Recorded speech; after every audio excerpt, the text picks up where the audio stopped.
Let's see, it says, looks like I messed up the page. Can you restore it as it was, please? ASAP. Let's see where the mess up occurred. Let me take a look here. Let me go to the order online page. Oh, okay. Yeah, so let's see, if you made some unintentional mistakes, you can restore it. Let me show you how to do that. So what you would do is you go on the dashboard, okay? And then what you would do is you go on the pages here,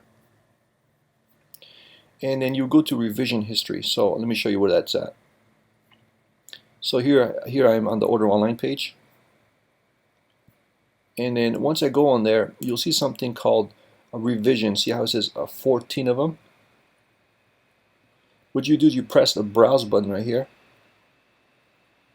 and then so 7 minutes ago a change occurred. Let's go previous to that because we want to go back to before that. So 10 minutes ago, 14 minutes ago, 16 minutes ago, 23 hours ago. Let's go to this one because this looks like the most best version. I'm going to restore this version. Okay, now that I have done that, I'm going to go ahead and see what anything else that got changed. I'm going to go to the My Orders page, and then I'm going to press Revisions. I'm going to see if any revisions here occurred as well.